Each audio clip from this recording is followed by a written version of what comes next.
Hoy hablamos con Lucía Embomío, periodista, escritora y activista antirracista, autora de Hija del Camino y Tierra de la Luz. Lucía lleva más de 20 años contando historias desde los márgenes, en televisión, en prensa, en documentales y en los barrios. Su trabajo ha puesto el foco en el racismo cotidiano, en las raíces coloniales de España y en las vidas que no caben en los relatos oficiales. Querida Lucía de mi alma, gracias por venir. Es un placerazo estar aquí y contigo. Ay, qué mona eres. Me encanta. De verdad, Lucía, que te lo quería decir porque siempre te lo digo, pero para mí me has dado un horizonte de esperanza. Cada vez que Qué te grande veía... es eso, ¿eh? Sí, creo que, y no solo a mí, sino a mucha gente, ¿sabes? Que te veíamos, pues no sé, en Españoles por el Mundo, en Madrid Directo, en Aquí la Tierra, que creo que es de mis programas favoritos, y decía, jo, si ella, que es de barrio y no sé qué, puede, pues igual yo también, ¿no? Ese es un horizonte de esperanza para mí. ¿Sabes lo que me da pena a mí? Que seamos tan pocas todavía en televisión. Que cuando yo comencé, o sea, a lo largo de la historia somos muchas más de las que pensamos. O sea, yo he contabilizado alrededor de 50 personas que han trabajado en televisión en calidad de periodistas, entrevistadoras, presentadoras, etc., etc., pero que cuando yo comencé éramos como 4 por ahí y ahora somos menos. Ya ves. Y sin embargo, España, que nunca ha sido blanca solo, pero cada vez es menos blanca solo, pues eso, España cambia y la tele no, los medios de comunicación no. Y no se trata solo de cuerpos, ni de pieles, ni eso, ni de tapizar con nuestras pieles las sillas. De lo que se trata es de poder incorporar también puntos de vista, de poder contar lo de siempre, pero con otra mirada o sumándole al menos más puntos de vista y, por supuesto, también traer otros temas. Pero, chica, parece que está costando, ¿sabes? Está costando, está costando. Tú llevas mucho tiempo contando siempre lo que no se quiere mirar y a dónde no se quiere mirar. Y de una forma, además, muy natural, muy de Alcorcón, que tú lo reivindicas muchísimo. Por supuesto, mi país. Si tuvieras que resumirlo, ¿qué te mueve todavía a contar, no?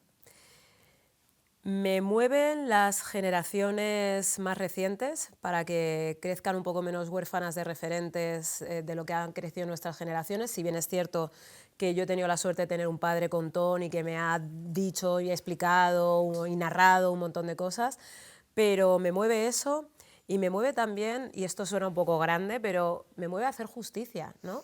Porque al final hay un montón de historias que han sucedido que hacen del lugar, del estado que habitamos, el sitio que es ahora mismo y que se han borrado de manera pertinaz. Porque no es una cuestión de que no haya sucedido, de que se haya olvidado, es que ha habido un borrado. ¿Qué te voy a decir a ti si eres gitana, ¿no? Pues lo tienes clarísimo exactamente igual que yo.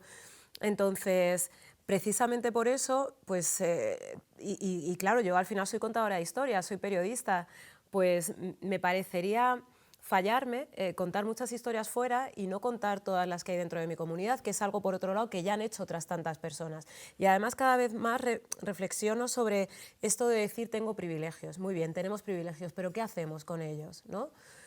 Bueno, pues yo en mi tiempo libre, que cada vez es menos, porque también tengo padre mayor y estoy apoyando en labores de cuidados y demás, pues yo en mi tiempo libre decido entrevistar a otras personas de mi comunidad que llevan aquí mucho tiempo o poco tiempo, pero que son los que sostienen también esta sociedad y a quienes se ha negado. Bueno, aquí y en otros lugares también, ¿no? Porque también para mí es fundamental, y asumiendo cuál es la realidad de la comunidad afro, poder contar historias sin necesidad de grandes medios.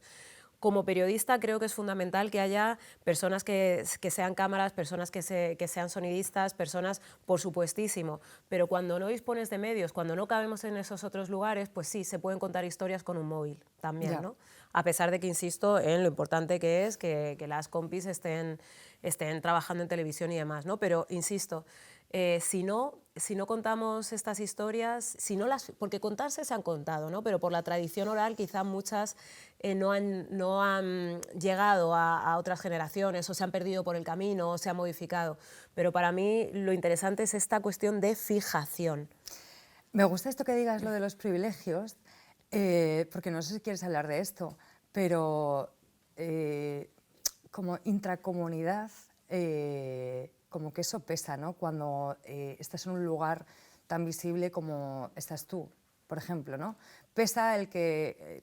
yo no estoy en un lugar tan visible, pero sí que como que no quería llegar a esto, pero lo voy a decir como la negra de la casa y la negra del campo, ¿no? Que esto se ha achacado mucho a mucha gente activista y no sé si te ha pesado esto a ti. A ver, la realidad es que también la tele ya no es lo que era. O sea, es verdad que yo gano mucho menos dinero que mucha gente que trabaja en un trabajo de 8 horas y en una oficina, mientras que yo duermo fuera de mi casa, tengo jornadas que sé cuándo empiezan pero no cuándo acaban. O sea, la tele antes sí que era diferente, ahora mismo no. Aparte a mí solo me pillaron 2 años de tele de bonanza y tal, después ya no. Pero sí que entiendo que es así como puede que se lea, ¿no? Y más allá del hecho de trabajar en televisión, yo soy consciente de mis privilegios que tienen que ver con nacer con un pasaporte debajo del brazo, con todo lo que eso conlleva, con ser una persona negra pero con la piel más clara, con tener el pelo rizado pero no tanto como otras personas que a lo mejor pues precisamente por este pelo no las hubieran contratado en televisión, en la tele en la que yo comencé, bueno, por hablar castellano mesetario además, porque soy leísta pero no es algo que a mí me corrijan o que me impida, por ejemplo, escribir o trabajar en televisión, mientras que hay otros acentos que sí que por el hablismo que existe en el audiovisual pues no caben, salvo desde el estereotipo, si me apuras, ¿no? O lo folclórico.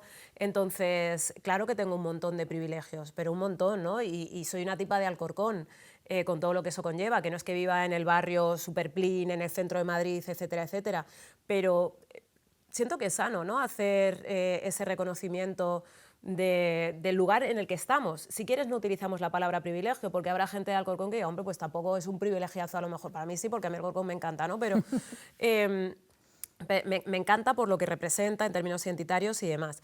Pero sí que creo que es importante que hagamos eso, ¿no? Ese ejercicio de reconocer dónde estamos y que nos preguntemos qué podemos hacer. Pues yo he decidido poner al servicio de mi comunidad mi profesión o mi oficio, que al final es un oficio revestido de profesión porque bueno, se convirtió en carrera, pero la realidad es que es algo que se aprende haciendo y equivocándose mucho. Entonces, bueno, pues precisamente por eso, ¿qué sé hacer? Contar historias. Bueno, pues voy a hacerlo y con un móvil, porque creo que es una manera de sentar un precedente a la hora de intracomunitariamente quitarnos el miedo a contar esas historias, ¿no? Pues mira, como esto mismo está grabado con un móvil y la persona que sale ahí es Helen, una chica de Almería, hija de jornalera que también ha trabajado en el campo. Pues bueno, me estoy haciendo cargo, ¿no? Y aparte aprendo también a callarme. Y a poner el foco para que hablen otras personas y se las escuche. Me gusta tu reflexión y como ser dura contigo, ¿no? Porque sí que pienso que a veces nos justificamos demasiado para la historia también que hemos tenido. Eso también, eso también. De no privilegiada y sin que se convierta en neoliberalismo, ¿no? No, pero en eso tienes razón porque yo a veces pienso, o sea, estoy yo aquí haciéndome de... Porque fíjate, claro, es que he tenido mucha suerte. ¿Y cuánta gente blanca hace eso? No. ¿Sabes? O sea... No tanto como tú, mi amor. Es que yo lo llamo trabajaciones. Yo mis vacaciones, en lugar de irme a la playa a descansar, como hacen otras personas, o estar en mi casa, en mi sofá, si no tengo pasta, pues tumbar la bartola, me estoy bajando a territorios donde sé qué está pasando, según qué cosas, y luego en mi tiempo libre estoy editando, en mi tiempo libre, con comillas, ¿no? Estoy editando, etc, etc, mientras que hay otra gente que está tranquilamente y chimpún. O sea que sí, tienes razón, o sea, sin de repente fustigarnos, pero bueno, sabiendo quiénes somos y dónde estamos. Has trabajado en tele, en prensa, en todo lo que tenga que ver con comunicación. Quería preguntarte, ¿dónde se dice más verdad? Y aquí en Al Lío, como primicia, ¿dónde te han censurado más? Vale. Trabajar, en realidad solo he trabajado en tele, en lo demás he sido colaboradora. Vale, y yo creo que estaba eso pensando en Pícara también, no sé. Bueno, colaboro, ¿no? Sí. Y eso es interesante porque también está hablando de cómo la profesión pues ya no contratan, sino que apuestan por el freelanceo y hoy estás y mañana no y tal. Para mí, escribir es lo que me permite contar más verdades, pero no necesariamente porque, bueno, y también mi canal de YouTube, que luego los vídeos los ve mi madre y 4 personas más, y mi padre ahí medio obligado también, pero porque no tengo un límite de tiempo. O sea, a mí me parece anómalo tratar de contar una historia en 3 minutos. Yo no puedo. A ver, no quiero, pero me toca, ¿no? pero en cambio en prensa es verdad que sueles tener un poquito más de margen, tanto para preparar lo que quieres contar como para contarlo. Es más medible, sí. Sí, entonces por ahí siento que, aunque solo sea por eso, ya estás contando mucha más verdad. Y luego es verdad que yo, pues los medios que los que colaboro, que son medios maravillosos, como puede ser Pícara, como es Infolibre, ¿no? Ahora mismo, que son con los que más colaboro, Contexto en su momento también, pues te dejan un margen para poder contar y aparte sin ocultar lo que eres y lo que piensas. Y eso es fundamental. Cuando estás plegándote a otras líneas editoriales, pues hombre, la cosa se complica, lógicamente. Ya.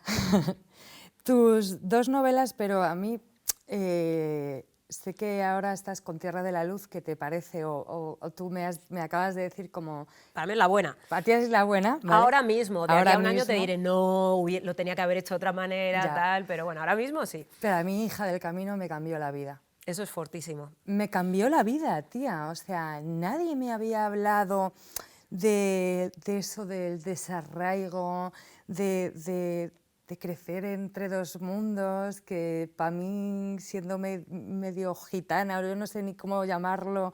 Hija del camino. Hija del camino. Yo quería preguntarte, ¿qué te enseñó a ti escribir ese libro sobre identidad? Primero fue un ejercicio de vaciarme. O sea, yo recuerdo que al terminar, yo soy bastante...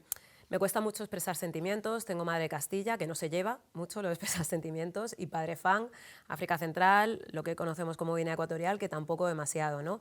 Y hay conversaciones que no hemos tenido. Nunca he sentido que me faltara amor en casa, lo que pasa es que se expresa de otra manera, llámese modica o croquetas, Ya. ¿no? Y yo he sentido que he tenido, que cuando entraba al salón de casa con mi madre y con mi padre, sentía que ahí no me podía pasar nada, pero es verdad que no hemos expresado sentimientos y aparte, y esto también te habrá pasado a ti, tanto las infancias migrantes como la ascendencia migrante como racializadas tenemos que ser fuertes a la fuerza desde que somos pequeñas. Absolutamente. A pesar de que nos llamen pieles finas cada vez que comentamos ciertas cosas desde la calma absoluta, porque es que ya lo tenemos interiorizado y se ha convertido en algo tan natural para nosotras la discriminación como respirar, las cosas como son, ¿no? Pero claro, pues tú como que te lo guardas o sencillamente, con muchas comillas ese sencillamente, pues te acostumbras a llevar tu coraza puesta y chimpún. En cambio, cuando yo escribo, me desnudo a tope. Ya no puedo ir de tipadura, ya no puedo utilizar el humor para reírme de cosas que en realidad me pueden estar doliendo, pero ni siquiera me he dado la posibilidad de permitirme reconocer, sentir y ponerle nombre a ese dolor. Cuando escribo, no. Cuando escribo, se cae todo. Y entonces, pues es un ejercicio doloroso y es un ejercicio sobre todo de desnudez que me provoca un pudor tremendo. Y además, Hija del Camino, que siempre lo digo, no es mi vida, son nuestros mundos. Hay anécdotas que son mías, sí, hay otras que son de otras personas y otras las construyo para hablar de algo que podría haberme pasado aunque no me haya sucedido y que sé que pasa, ¿no? en nuestro entorno. Entonces, poder contarte desde ahí, mostrando debilidades, además, recuerdo que la editora también me hacía, ¿no?, que contara más, era como, Lucía, está muy bien, pero ¿cómo se siente, Sandra? ¿Cómo se siente? Porque claro, no le estás diciendo, no le estás contando, y yo, bueno, pues se siente mal.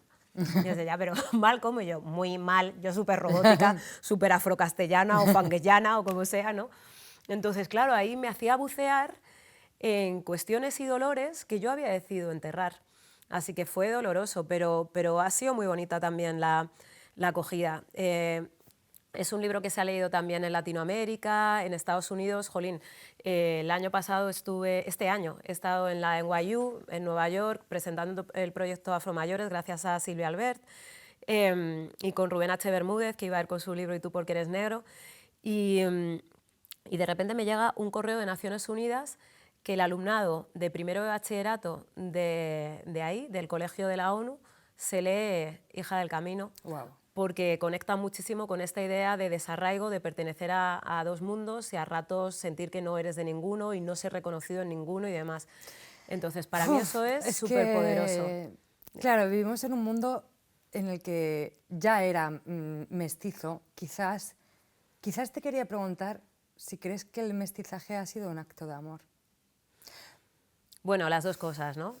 También hay un mestizaje que es producto de las violaciones, hay un mestizaje también que, y lo hemos hablado antes de entrar. Sí, justo antes de entrar. Hay un mestizaje que es también producto de la estrategia, ¿no?, para poder colonizar, también, me interesaba mezclarme para poder entrar en esta sociedad, para tener a gente que me interpretara el mundo del cual deseo apropiarme.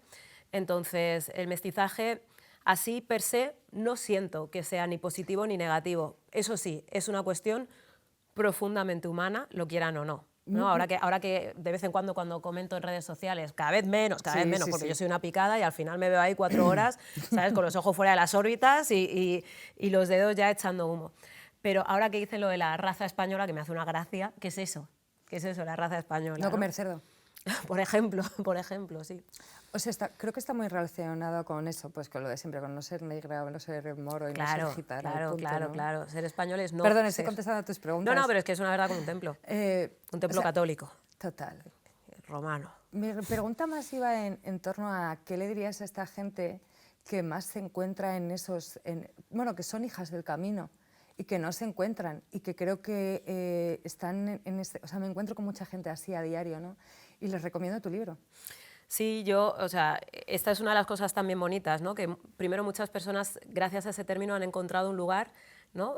Unas palabras en las cuales sentirse en casa, que para mí eso es fundamental, el poder nombrarte y también no tener que escoger entre los mundos de los cuales formas parte. O si quieres escoger asumiendo que te pertenecen y les perteneces, lo quieras o no. Y ya está, ¿no? Y que no es una cuestión de que te digan o que no te digan, no, es que es así. Yeah. Y luego, yo creo que también hija del camino y mi propia experiencia es, pues, también cuidado con la idealización, porque a veces cuando te niegan en uno de los territorios, yo siento que yo por lo menos he construido Guinea como una especie de flotador, porque aquí sentía que me ahogaba. Es que me he ahogado desde que tengo recuerdos, que al final aprendes a nadar pronto, sí, porque no te queda otra, pero cuando te mandan a tu país desde que eres peque, cuando te felicitan por lo bien que hablas castellano a pesar de ser leísta, profundamente leísta, loísta, lo soy todo, cuando resultas un ente anómalo en el único contexto en el que has vivido, por ejemplo, pues al final tiendes a idealizar el lugar al cual regresar, porque nunca es una ida, siempre es una vuelta, total, porque has construido también con base a lo que te han contado y demás. Y eso que te han contado también es producto de una nostalgia que para ser sanada requiere de idealizar también, ¿no? Mi padre no es que me haya querido ocultar cosas de Guinea, es que él, para tirar hacia adelante, ha decidido quedarse con las buenas, porque la nostalgia duele. Ya, la nostalgia no es un sentimiento, la nostalgia pellizca, muerde, te come por dentro. Entonces, partiendo de esa base, tú necesitas asirte a los momentos bonitos que tuviste en un lugar. Y ese lugar no necesariamente es un país, es que puede ser tu pueblo o tu casa en ese momento, pero cuando vienes para acá de repente se convierte en país, ¿no?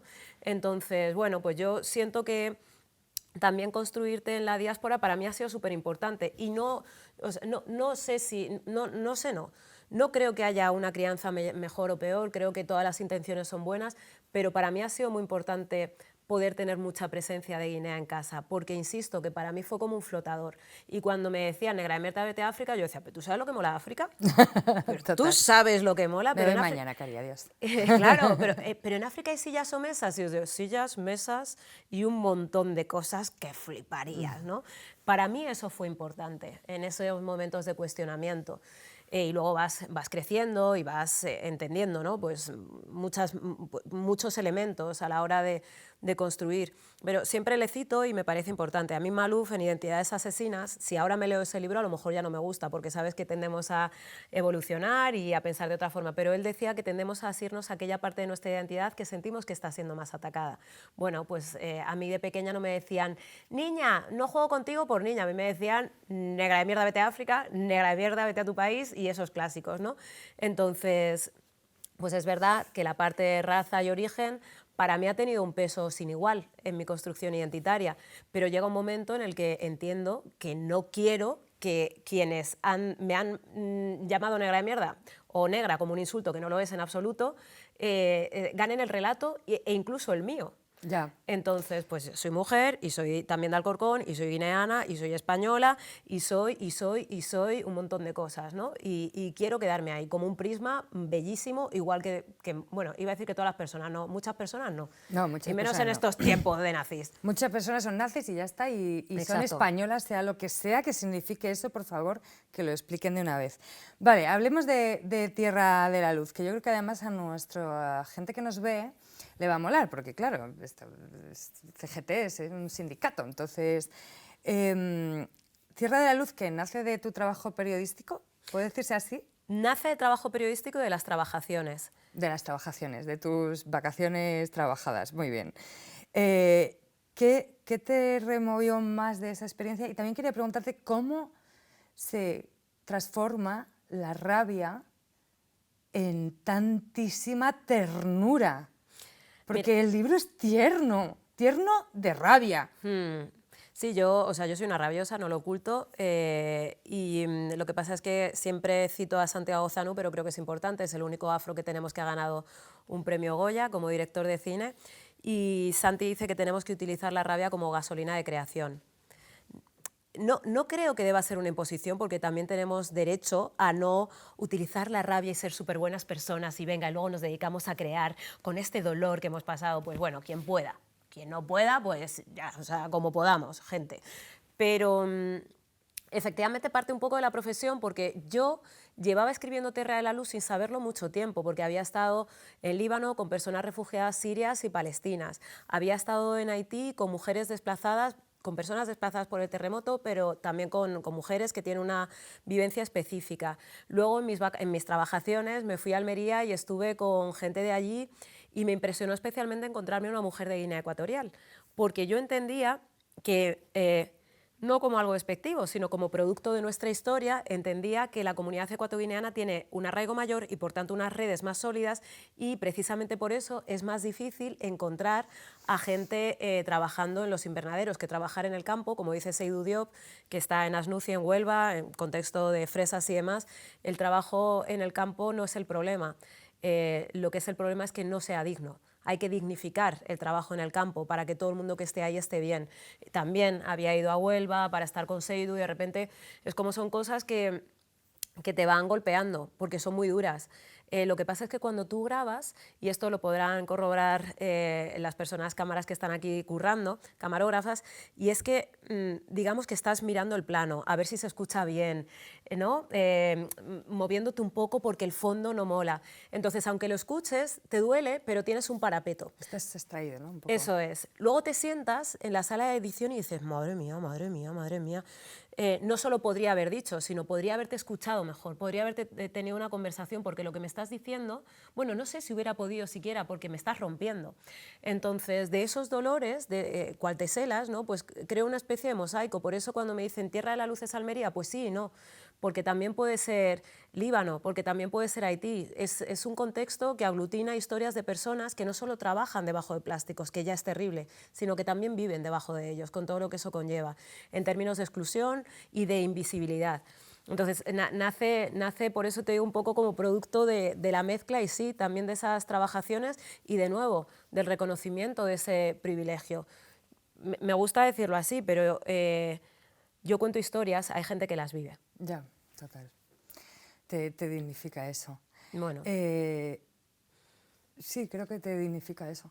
O sea, creo que no sé, me parece guay todas tus trabajaciones que te hace, te lo voy a robar. Te he robado muchas cosas en esta vida. Todo tuyo. Te cito mucho en dos frases que me parecen esenciales de tu trabajo. A ver si me acuerdo, porque lo mismo... Una es, ser negra no es un trabajo. Exacto. Y la otra es, que te cita muchísimo esta, porque yo lo digo ser negra, pero ser gitana no es un trabajo, ¿sabes? Esto, ahí te lo he quitado. Y la otra es que me pregunten por racismo, que nos pregunten sobre racismo es racista. Esto a mí también me hizo un clic en la cabeza, Es ¿sabes? que es horrible. Porque yo pensaba que estaba obligada, y de hecho me ha pasado aquí en Al Lío, y hemos tenido muchas conversaciones, todo el mundo, porque yo sentía que se espera eso de ti. No, sentía que tenía que hacer esto, ¿sabes? Sí. Sí, y a veces es que tiramos hacia allá, inevitablemente. También porque nuestras fuentes son otras. También, y porque al final el racismo es algo que nos ha construido. Pero a mí me pasa que me resulta mucho más interesante hablar de identidad que hablar de racismo. Si bien es cierto que mi búsqueda identitaria está muy vinculada al hecho racista. Si a mí no me hubieran mandado a mi país naciendo en España desde que soy peque, pues a lo mejor no me hubiera hecho tantas preguntas. Quizás si no hubiera sido minoría en este territorio, pues a lo mejor no me hubiera hecho tantas preguntas. Pero yo siento que a pesar de que el racismo barniza un poco todas nuestras experiencias, como lo hace el machismo, como lo hace el clasismo, como lo hace, pues ahora ya estoy en el punto del edadismo también como reportera de televisión, que ya soy vieja para la tele, pues sí creo que es importante, pero no creo que sea solo eso. O ya hablo desde ahí. Yo ya hablo desde mi piel, yo ya hablo desde mi edad, yo ya hablo desde mi género, yo ya hablo desde mi barrio. Entonces, bueno, creo que es natural, pero qué pena también, ¿no? Que nos encerremos en donde quieren encerrarnos. Bueno, tú nos sacas un poco de ahí leyéndote. Creo que no solo escribes para las personas blancas, que muchas también tenemos esa fijación, ¿no? Sino que escribes también para nosotras, ¿no? Yo quiero que sí. Y creo que sí, Creo que sí. pero sí que tengo compis, por ejemplo, que me han dicho afro, que me han dicho, es que a veces sobreexplicas, ¿no? Estás explicando cosas que la gente afro ya sabe, por ejemplo, en Tierra de la Luz. Y yo creo que no todo el mundo afro sabe según qué cosas. A lo mejor desde el activismo o desde los activismos, pues sí. Pero el hecho de que yo explique que cuando tú vienes a estudiar, vienes con un visado de estudiante que te da derecho a trabajar unas horas, pero que luego, si no encuentras curro ni alguien que te haga un contrato, puedes quedarte en situación irregularizada, pues hay gente nacida en el Estado español con su pasaporte español que no tiene ni idea, sea blanca o no, ¿no? Entonces, bueno, también a lo mejor yo digo que en lo que escribo se me cuela la vida, pero también se me cuela el periodismo. Pues tengo una necesidad de ahí de explicar, pero la vida también, se me cuela el estado de ánimo, se me cuela el momento en el que estoy. Pues, por ejemplo, bonito es eso. En Tierra de la Luz sale un señor con demencia, porque mi padre tiene demencia y ahora mismo es el centro. Te iba a preguntar esto, porque el otro día nos encontramos de casualidad de la vida. Sí. En Valencia. Sí. Fue increíble. Íbamos Fue maravilloso. Fue maravilloso, en serio. Y te dije, te llevo donde sea para estar un rato contigo. Y en realidad quería eso, ¿sabes? Y más a gusto que un arbusto. Total. Y me contaste lo de tu papá y entonces te quería preguntar por Afromayores, a propósito, porque me parece muy interesante, porque claro, nuestros mayores se mueren muy pronto, entonces no tenemos gente muy, muy mayor, ¿eh? Aquí en España, o sea, creo que el racismo afecta a la salud, entonces... Es verdad que mi padre de nuestra tribu, que yo pertenezco al pueblo Fang y soy de la tribu Nzomo, sí, pueblo Fang, tribu Nzomo, que es como familia extendida y tal. Mi padre ya es el mayor de los suyos, tiene 86 años, no está mal. En términos de longevidad ya está por encima de la media de los hombres en el Estado español. Pero para mí no es solo los años que cumplimos, sino cómo nuestras idiosincrasias a ver, que luego también hablo desde el privilegio, etcétera, etcétera, mi madre sigue con mi padre, puede estar, etc, etc. Pero cómo para mí es impensable que mi padre vaya a una residencia.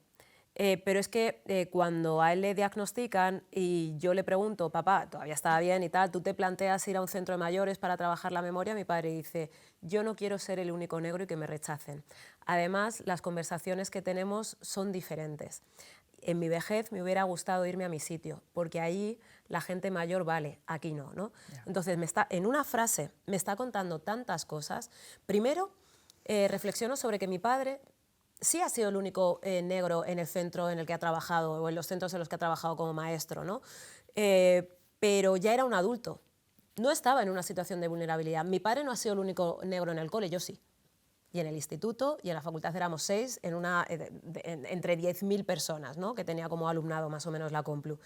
Entonces, claro, de repente yo digo, jo, papá, claro, es que tú esto no lo has pasado y qué chungo experimentarlo en este momento de tu vida. Y también en este momento de una España que cada vez está como nostálgica del franquismo. Que sí, que no es todo el mundo, pero que cada vez el porcentaje es mayor y que asusta mucho que las nuevas generaciones están en ese punto.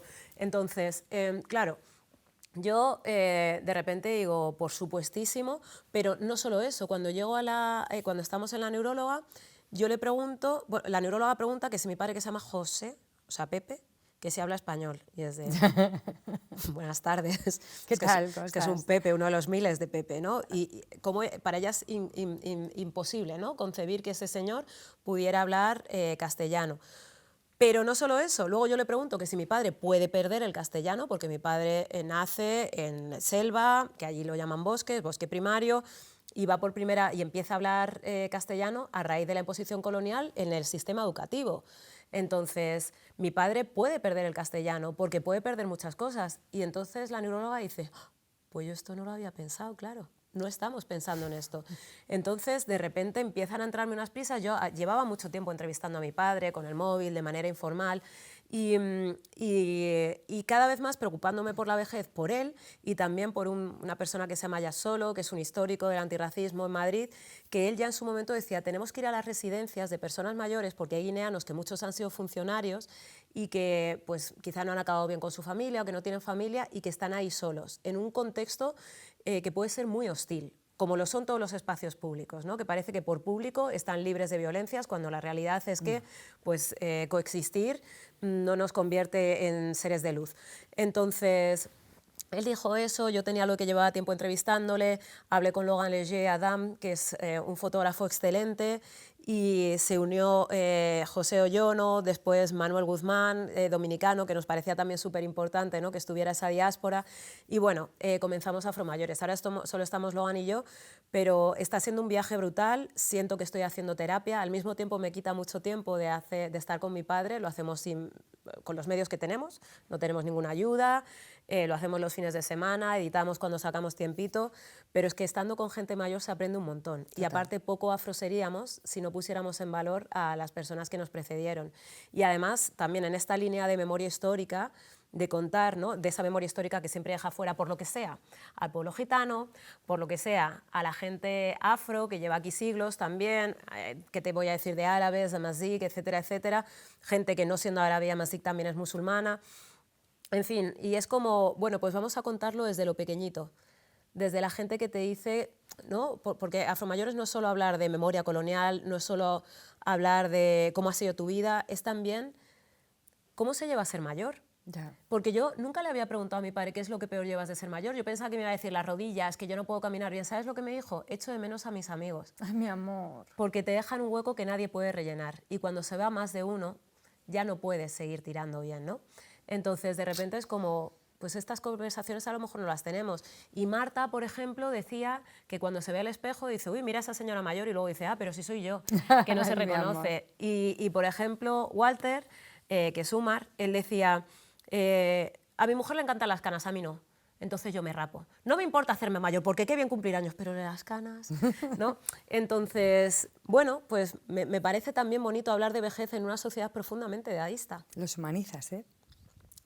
Claro, porque es que ya tenemos bastante con todas las narrativas, no solo los medios, que siempre hablamos de medios, de publicidad, de cine, pero que también están esos cuadros del Prado donde las personas negras se funden con el fondo, ¿no? Donde las personas negras están en una proporción menor que el resto, donde solo para brillar solo puede ser Baltasar. Y esto es algo que, si no eres una persona esclavizada, y esto es algo que se da hasta el día de hoy, ¿no? Que para que te respeten y demás tienes que ser sobresaliente para que te consideren normal. Total. Pues pues mira, no, ¿sabes? O sea... Me tiraría contigo aquí una hora, no sé cuánto tiempo, es que soy muy brasas también. o 3 horas, no sé. Se me da Hablo el por los tiempo codos, contigo. lo sé. No, a mí me encanta que hables por los codos, porque yo soy igual, no sé cuánto tiempo llevamos, pero quería preguntarte si mañana, por ejemplo, esto me parece muy interesante, entraras a cualquier sala de redacción, ¿qué 3 cambios concretos introducirías para que deje de reproducirse, insértese aquí lo que sea, para que deje de reproducirse, no sé, la deshumanización en grande, el racismo, la explotación laboral? ¿Qué cambios? Pues te diría que más mujeres, pero no solo, más feminismo. Porque la realidad es que en las redacciones la mayoría somos mujeres, porque es una carrera que estudian más mujeres, otra cosa es quiénes son los jefes. Ya. te diría también que metería más personas de barrio, pero también la posibilidad de que podamos hablar desde ahí.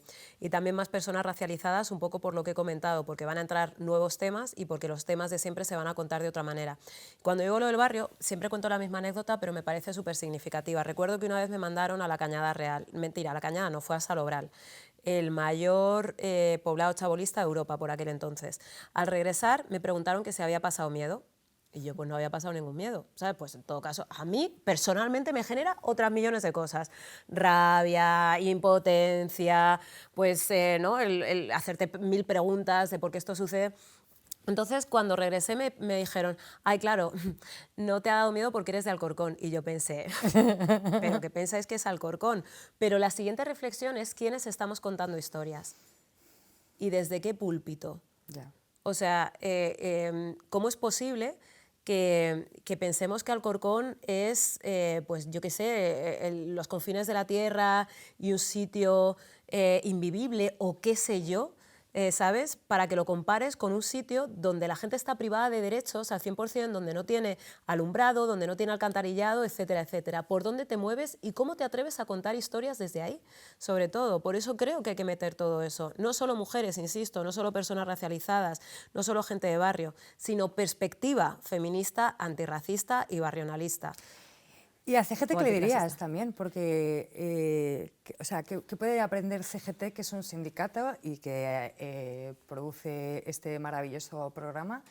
¿Qué puede aprender de Hija del Camino, de Tierra de la Luz, de tu trabajo, de Afromayores, de tu experiencia como periodista, ¿no? O sea, yo no creo que tenga que enseñar nada a nadie, la verdad. Antes de que empezarais a grabar también estábamos hablando de eso, ¿no? Del sentirte intrusa todavía. Ya. O sea, hice, se supone, todo lo que tenía que hacer, ¿no? Hice la carrera, hice un máster, luego otro. Aparte yo sigo estudiando porque siempre tienes esta cosa de no soy suficiente. Entonces, eso, yo mis años los contemplo por cursos en lugar de por año laboral. Es curso, a ver qué estudio este año para poder seguir estando, ¿no? Para que me dejen seguir estando. Entonces, yo no siento que pueda enseñar nada, pero sí que lo que hablábamos de los privilegios, hacernos cargo, que yo soy una tía negra de Alcorcón y miro mis privilegios y sé que los tengo, pues aunque tú seas un señor blanco de Vallecas, que vengas de una familia humilde, también los tienes y no pasa nada, ¿no? Entonces, vamos a ver qué podemos hacer con ellos, vamos a ver qué historias se están quedando fuera del tintero, vamos a ver si volcamos ese tintero y llenamos de tinta negra y marrón, y morada y fucsia todos los papeles que están pendientes de ser escritos. Vamos a ver. Qué guay, gracias Lucía, de verdad, me ha encantado entrevistarte. Creo que, bueno, creo que falta otra entrevista a Lucía para el siguiente libro que escribas. Y vernos sin encontrarnos, eso también. Gracias Lucía, de verdad. A ti. Nosotros nos vemos el domingo que viene aquí en Al Lío, cuando queráis.